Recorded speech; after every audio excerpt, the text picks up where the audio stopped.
अब जो इस मार्ग पर, अध्यात्म मार्ग पर, आनंद मार्ग पर चलना चाहते हैं तो उनको एक इंद्रिय के संयम के लिए पांचों इंद्रियों पर संयम करना होगा। ज्ञान इंद्रियों पर एक बात सुधारने के लिए ब्रह्मचर्य का रक्षा तभी वो उपासक कर सकता है जब सर्वतोभाविन ब्रह्मचर्य होगा।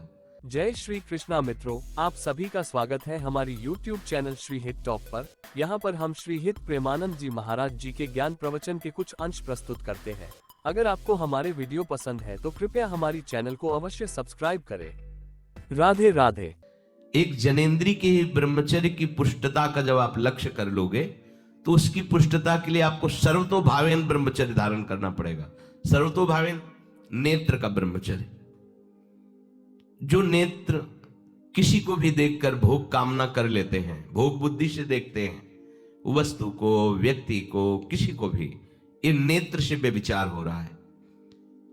इसीलिए सावधान रहना चाहिए।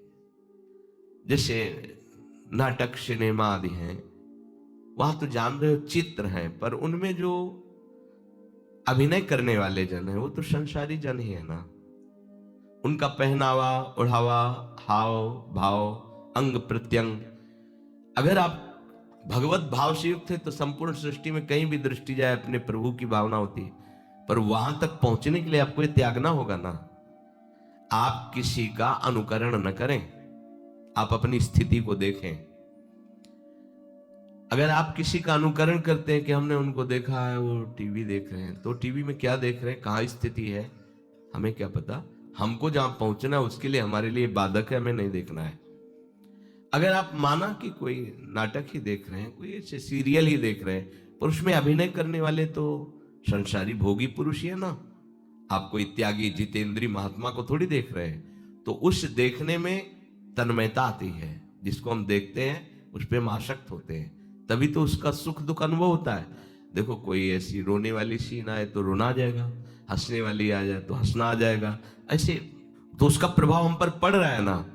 तो हम किसी के अभिनय करने वाले के अंग प्रत्यंग को देख रहे हैं और वो कामुक होकर कोई काम चेष्टा कर रहा है या कोई ऐसा, वो सारा का सारा मन कवर कर रहा है आपका। और एकांत होते ही फिर जो मन अपना मनमानी करवाएगा, आप नहीं सह पाएंगे। इसलिए नेत्र का ब्रह्मचर्य सबसे पहले शुरू कीजिए।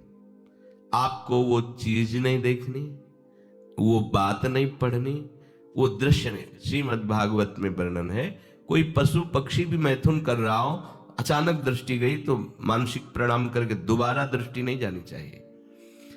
इसीलिए लिखा है कि आप एक धनुष भूमि को देखकर, एक धनुष, इसमें किसी की हानि नहीं होगी, आपकी भी हानि नहीं होगी। आप एक धनुष भूमि देख करके ही चलिए। मतलब बहुत लंबी दूरी देखने की जरूरत नहीं है, बहुत दृष्टि उठा करके इधर उधर गर्दन हिलाने की जरूरत नहीं है। और जैसे कि कोई टक्कर मार सकता है, तो देखो जिनको प्रारब्धानुसार टक्कर लगनी होती है ना, वो चाहे जितनी सावधानी से चलो, वो प्रारब्ध आकर के दंड देता है। अन्यथा सीम की चाप सके को तासु, बड़ रखवार रमापति जासु।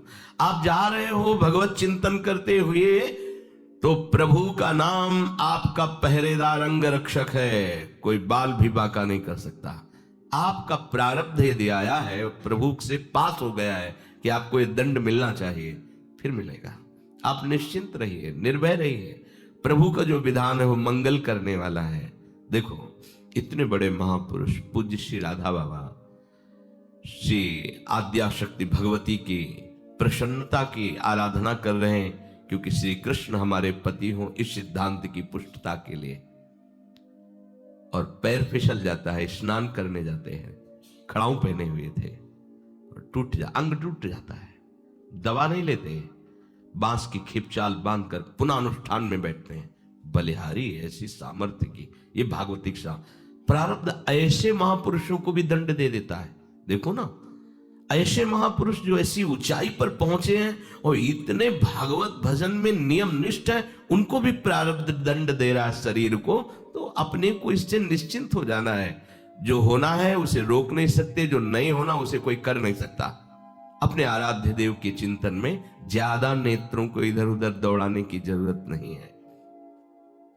नेत्र का ब्रह्मचर्य, फिर वाणी का ब्रह्मचर्य। बहुत बड़ा प्रभाव पड़ता है इससे।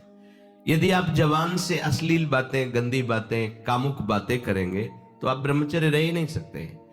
अगर आप वाणी से परस्पर शरीर आकर्षण वाली बातें करेंगे, बट उसको देखा तुमने क्या, बस आप गए।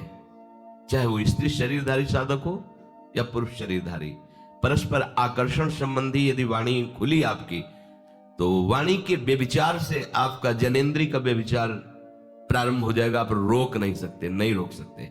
इसलिए वाणी से भी कोई ऐसी वार्ता ना कीजिए जिससे आपके अंदर काम वेदना बढ़े। श्रवणेंद्री का, कान से गंदी बातें, व्यभिचार की बातें, कामुक बातें सुनना जिससे हमारे हृदय में कामना जग जाए, बिल्कुल नहीं।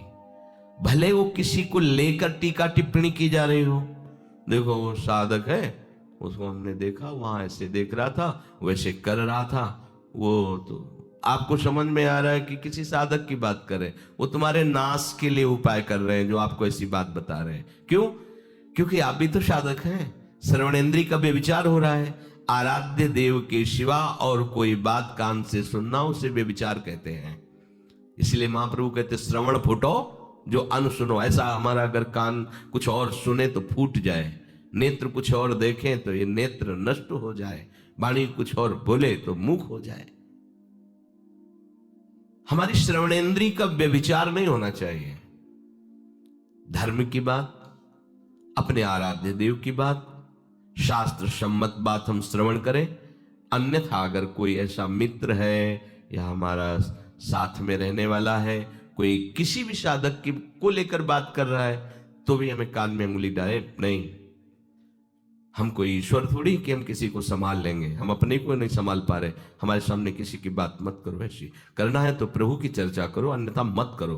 तो अगर आप श्रवणेंद्री का ब्रह्मचर्य, वाकेंद्री का ब्रह्मचर्य, नेत्रेंद्री का ब्रह्मचर्य और त्वगेंद्री का ब्रह्मचर्य, अनावश्यक किसी को स्पर्श मत करो।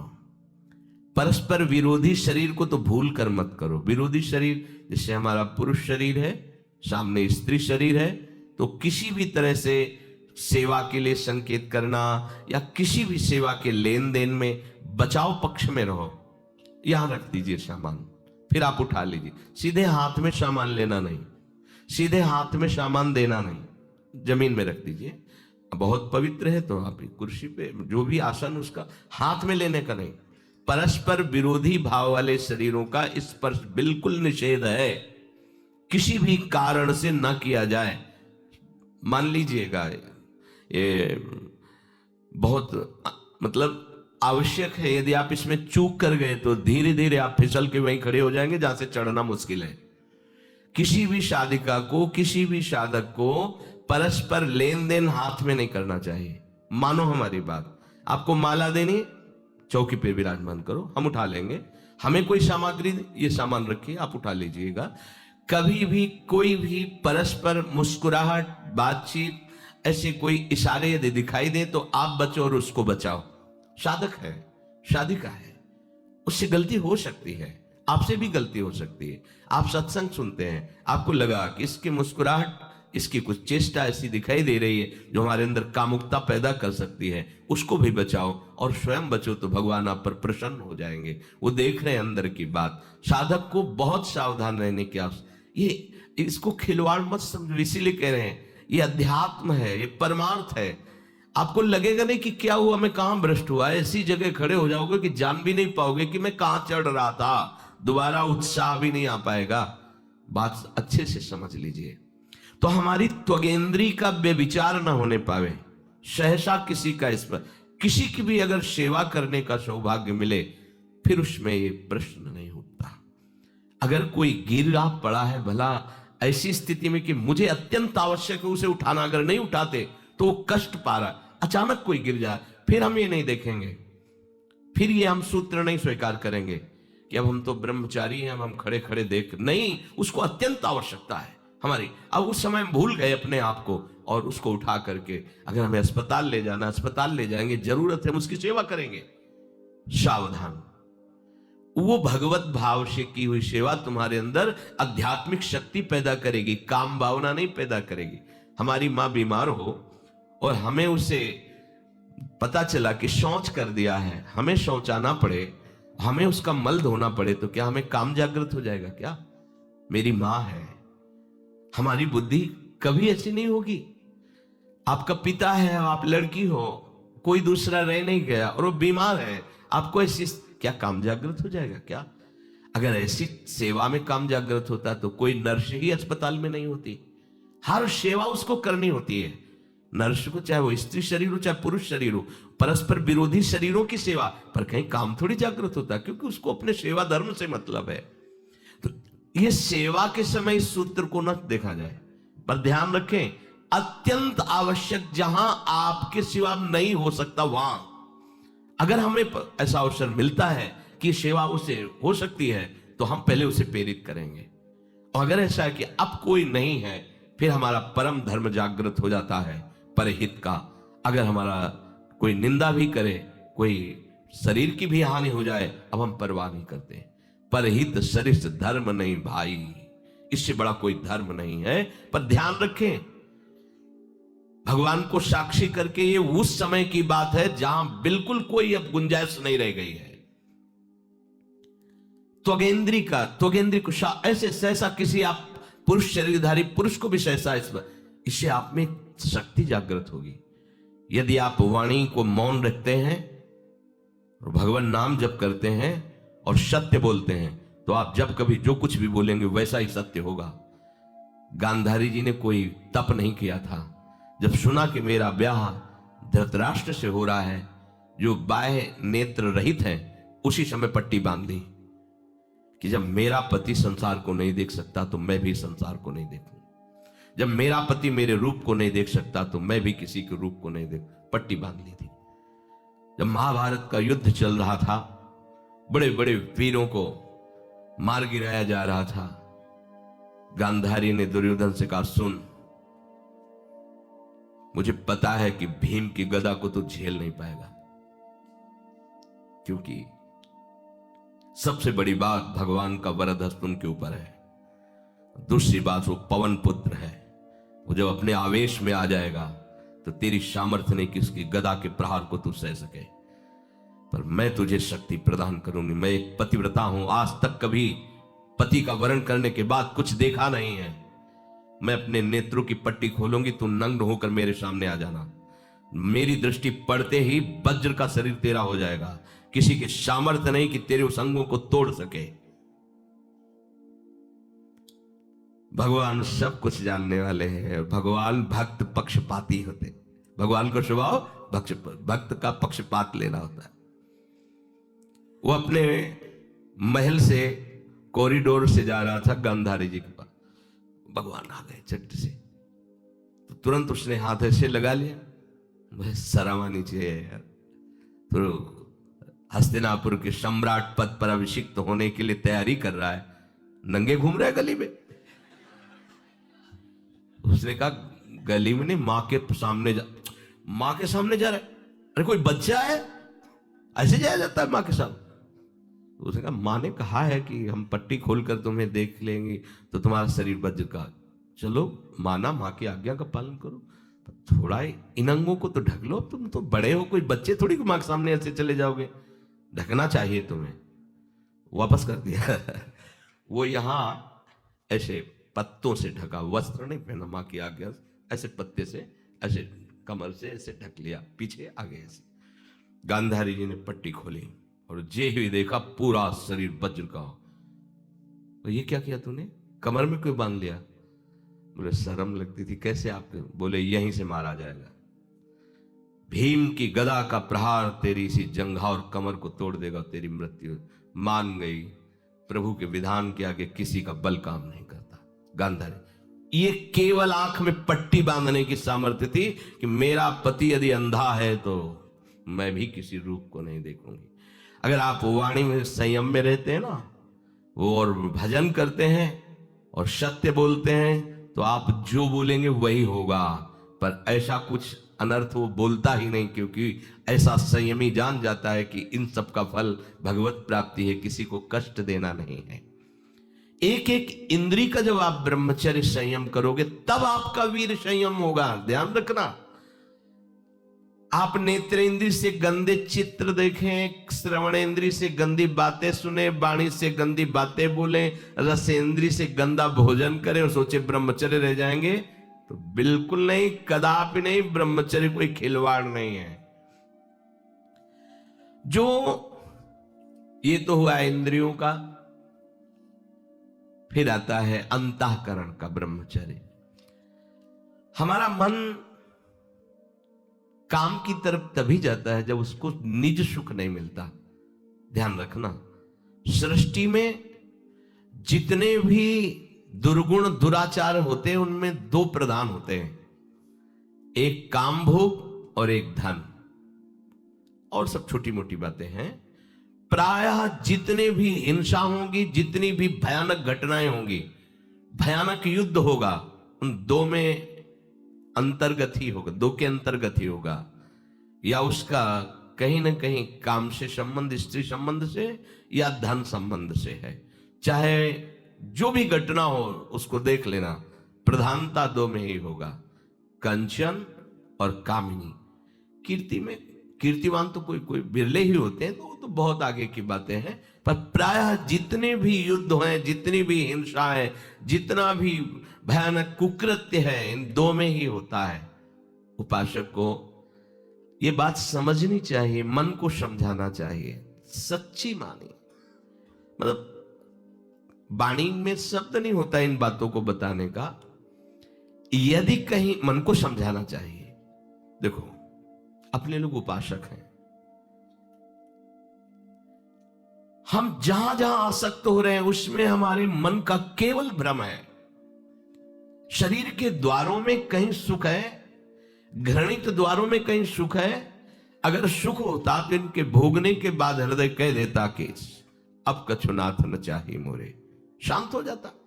फिर ऐसा क्यों होता है कि उसको एक जगह तृप्ति नहीं होती, क्योंकि वहां सुख है नहीं। फिर सोचता है शायद उसमें हो, उसमें हो, उसमें हो। पूरे के पूरे युग के युग व्यतीत हो गए, कल्प के कल्प व्यतीत हो गए भोगते हुए, क्या सुख मिला? क्या स्त्री शरीर सोचता है पुरुष शरीर में सुख है, पुरुष शरीर सोचता है स्त्री शरीर में सुख है, या आदि आदि। अगर सुख होता तो पूरे ब्रह्मांड में पशु पक्षी कीड़ा मकोड़ा सब मैथुन धर्म से युक्त है, ये सब सुखी हो जाते हैं ना। जो जितना भोगा सकते उतना ही दुखी, देख लो, अशांत, क्लिष्ट, परेशान और पापाचरण युक्त। ये क्या है? मन को समझाइए। वैरागी भगवत मार्ग का पथिक मन के द्वारा ऑपरेशन करता है हर वस्तु का। ये सब, इसको ऐसा ना समझे कि बड़ी गुप्त बातें हैं। गुप्त बातें हैं प्रिया प्रीतम के दिव्य चिदानंद में रहस्य की, ये गुप्त बातें नहीं, इनको समझो खोल करके। यदि आप किसी भी तरह से हस्तमैथुन आदि के द्वारा, गंदे दृश्य देख करके, गंदी क्रियाओं के द्वारा आप अपना नाश करते रहेंगे, तो ना आप इस लोक में सुखी रहेंगे ना परलोक में। मान लीजिएगा, ये बातें ना तो कही जाती हैं और ना सुनी जाती हैं और ना समझी जाती हैं। इसीलिए हमारा बहुत ही आगे की पीढ़ी, जो सनातन धर्मावलंबी, जो भागवत, हर देश से महान भारत देश को क्यों कहा गया? ऐसा भी है कि अन्य देश स्वीकार किया जाता है कि हमसे धनी है, स्वीकार किया जाता है कि वैज्ञानिक तत्वों में भी वो हमसे आगे हैं, पर भारत को महान धर्मशाली देश कहा गया है। कोई भी किसी भी देश का धर्म गुरु हो, हमारे देश में आएगा और हमारी ऋषियों के सूत्रों से ही अपने धर्म को पुष्ट करेगा। साप का मूल जड़ भारत धर्म का है। कहीं भी हो, कहीं भी देख लो, चाहे जिस देश का नाम लो, कहीं ना कहीं किसी भारत के ब्रह्म ऋषि की छाप लेकर के डोल रहा है। भारत भोग प्रधान देश नहीं है, भारत धर्म प्रधान देश है। यहां धर्म गुरुओं के द्वारा धर्म स्थापना करके चलाया जाता है। यहां आज जो हम समझ रहे हैं कि बाहरी परिपाटी हमारे भारत में आ जाए तो भारत आधुनिक और सर्वश्रेष्ठ देश माना जाएगा, कभी नहीं। भारत अपनी परिपाटी से चलता है, तब सब देशों के ऊपर राज्य करता है। किसी भी देश में न पतिव्रता मिलेगी न यति मिलेगा, ब्रह्मचर्य का कहीं नामो निशान नहीं मिलेगा। ये भारत देश में ही मिलेगा। यहां ब्रह्मचारी मिलेंगे, यहां सती मिलेंगे, यहां प्राणपण से धर्म का पालन करने वाले मिलेंगे। अब हमारे जो नई पीढ़ी है वो आधुनिकता को स्वीकार कर रही। गर्लफ्रेंड, बॉयफ्रेंड, कौन सा रिलेशन है, लिव इन रिलेशन, ये हमारे कहीं किसी भी धर्म ग्रंथ में लिखा हो तो आप बता दीजिए। बाल्यावस्था से आज तक जितने भी धर्म ग्रंथों का स्वाध्याय हुआ, कहीं भी लिखा हो तो ये बोलो सर्वनाश का स्वरूप है कि नहीं है। अभी बच्चा ना तो लोक को जानता है, ना परलोक को जानता है, ना हित को जानता है, ना अहित को जानता है। अभी उसका ब्रह्मचर्य किसी काम लायक नहीं हुआ और वो उतर गया व्यभिचार में। क्या होगा उसका जीवन, क्या होगा जीवन, चाहे वो स्त्री स्वरूप में चाहे पुरुष स्वरूप में हो। क्या बिना संयम के ये पशुता के व्यवहार से किसी की ना लौकिक उन्नति होती है ना परमार्थिक उन्नति होती है। पर कौन सुनेगा। यही कहा जाएगा पुराने जमाने के शास्त्रों को केवल वर्णन कर रहे हैं, ये क्या जाने आधुनिक जमाने को। तो आधुनिक जमाने की दशा क्या और आंख खोल करके देखो। कोई बात नहीं, दोस्त बनाना कोई बुरी बात नहीं, इस बात को हम मानते हैं। स्त्री शरीरधारी पुरुष शरीर को मित्र बना सकता है, कोई दोष नहीं। पुरुष शरीरधारी स्त्री को मित्र बना सकता है, कोई दोष नहीं। लेकिन मित्र का क्या कर्तव्य होता है। कुपंथ निवार सुपंथ चलावा, कुमार्ग से हटा करके सुपंथ में चलाना, उसकी समस्याओं को दूर करके उसको आनंद में से युक्त करना, उसको सहयोग करना, ना कि शोषण करना। दोस्ती कहते हैं उसके दुखों को मिटा करके उसको शांति और सुख के मार्ग में ले जाना। इसीलिए ये जो आधुनिकता बढ़ रही है, ये जो खान पान गलत हो रहा है, ये जो दर्शन गलत हो रहा है, तो इस जमाने में ब्रह्मचर्य ये केवल शब्द ही लिखा मिलेगा, जीवन में नहीं मिलेगा।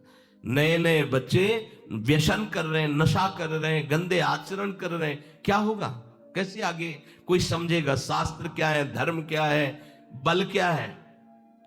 आज नवयुवक 16 से 28 के बीच में कोई ऐसा नहीं दिखाई देता है जिसमें आध्यात्मिक थोड़ा भी बल हो, काम क्रोध आदि सहने की सामर्थ्य हो। अपने बूढ़े माता पिता को थप्पड़ मार रहे हैं, बूढ़े माता पिता को गाली दे रहे हैं, बूढ़े माता पिता जिन्होंने खवा पिला के इतना बड़ा, उन्हें अनाथालय भिजवाया जा रहा है, उनको छोड़ दिया जा रहा है। आप विदेश घूम रहे हैं, उनके खाने की व्यवस्था घर में नहीं। क्या है ये आज आधुनिक विद्या का ये प्रभाव है। विद्या विनयम ददाति, जो अपने वयोवृद्धों की सेवा नहीं कर सकता वो क्या विद्या पढ़ा। जो दूसरों की रक्षा नहीं कर सकता क्या विद्या पढ़ा। क्या विद्या का यही स्वरूप है दूसरे का शोषण करना। क्या विद्या का यही स्वरूप है कि शराब पीना, ड्रग्स का ये नशा करना, ये क्या विद्या सिखाती है। वो कहा जाता है आज तो आधुनिक विद्या बढ़ रही। मुझे लगता है संयम में रहना ही विद्या का वास्तविक स्वरूप है। अपने इंद्रियों को संयम में रखना, अपने को संयम में रखना, बुजुर्गों का, गुरुजनों का, शास्त्र का, भगवान का भय रखना हृदय में। ऐसा नहीं, आप तभी निर्भय हो पाओगे यदि शास्त्र का भय नहीं, भगवान का भय नहीं, धर्म का भय नहीं, तो फिर आप वहां पहुंच जाओगे जहां भय ही भय। राधे राधे। अगर आपको हमारा यह वीडियो पसंद है तो कृपया वीडियो को लाइक करें, कमेंट करें और हमारी चैनल को अवश्य सब्सक्राइब करें। जय श्री कृष्णा। राधे राधे।